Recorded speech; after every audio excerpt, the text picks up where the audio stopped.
আসসালামু আলাইকুম রহমতুল্লাহ বরকাতুহু। আশা করি সবাই ভালো আছেন, আলহামদুলিল্লাহ। গতকালকে একটা ফ্যামিলির আলহামদুলিল্লাহ স্টাডি পারমিট অ্যাপ্রুভাল আসছে।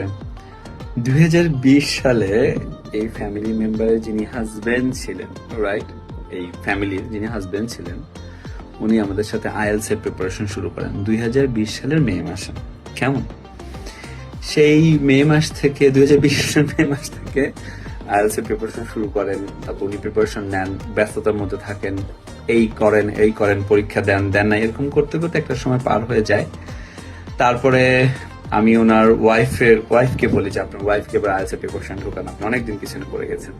তারপর ওনার ওয়াইফ আইএলটিএস এর প্রিপারেশন শুরু করে, আলহামদুলিল্লাহ আইএলটিএস এর পড়ালেখা শেষ করে গত বছর বা তার আগের বছর যখন আমি বাংলাদেশে গিয়েছিলাম ভিজিটে, গত বছর যখন ভিজিটে গিয়েছিলাম তখন আমি তাদেরকে অফিসে নিয়ে আসি, আমার বাংলাদেশ অফিসে নিয়ে এসে তাদেরকে বুঝাই যে দিস ইজ হাই টাইম, যে পরীক্ষা দিয়ে অ্যাপ্লাই করতেই হবে। বেশ কিছুক্ষণ তারা ওয়েটিং রুমে ছিলেন। তারপরে আলহামদুলিল্লাহ কিন্তু তাদের কিন্তু অ্যাপ্রুভাল চলে আসছে।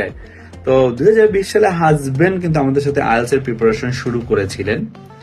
সেই যেতে 2026 সালের জুলাই মাসে কিন্তু গিয়ে তারা কানাডার জন্য পাসপোর্ট রিকোয়েস্ট পেলেন। লম্বা একটা সময় মাঝখানে তারা আরো একটি এজেন্সিতে তারা মানে ফাইল ওপেনিং করে কাজ করা শুরু করছিলেন। তারা ব্যর্থ হয়, তারা ইউনিভার্সিটির অফার লেটার আনতেই পারলো না। পরে আমরা আমি আমার অফিসে ডেকে এনে বসে আমি কথা বলে জানলাম সবকিছু, what is happening and what not. তারপরে আমি বলি যে no, you really need to start and you really need to do this, right?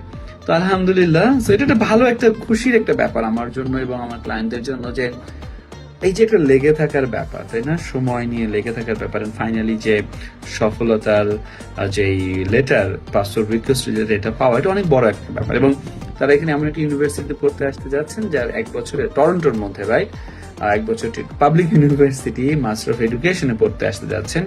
Tuition fee মাত্র 15,000 1 বছরে, 2 বছরে হচ্ছে 30,000 কানাডিয়ান ডলার। খুবই অ্যাফোর্ডেবল, আলহামদুলিল্লাহ। সো আমার নিজের কাছেও ভালো লাগলো এই ব্যাপারটা। ওনারাই বলছিলেন যে ভাইয়া 2020 সালে কিন্তু আইএলটিএস এর প্রিপারেশন শুরু করেছিলাম প্রথমে আমি, তারপরে কিন্তু আমার ওয়াইফের ব্যাপারটা নিয়ে আসিলাম। সো আলহামদুলিল্লাহ, অনেক বড় একটা ব্যাপার আমাদের জন্য। আপনারা যারা প্রিপারেশন নিচ্ছেন কানাডার জন্য, আমেরিকার জন্য, ইউকের জন্য, যেখানের জন্য নিচ্ছেন, প্ল্যান করে গুছিয়ে সুন্দর করে ধৈর্য সহকারে সামনের দিকে আগান। ইনশাআল্লাহ যদি রিজিকে থাকে তাহলে 6 বছরের ব্যবধানে হলেও আল্লাহর রহমতে ইনশাআল্লাহ হবে, কিন্তু সঠিক পথে থাকতে হবে ইনশাআল্লাহ। সবাই ভালো থাকবেন, সুস্থ থাকবেন, নিজেদের দিকে খেয়াল রাখবেন। আল্লাহ হাফেজ। আসসালামু আলাইকুম রহমতুল্লাহ, টেক কেয়ার, বাই বাই।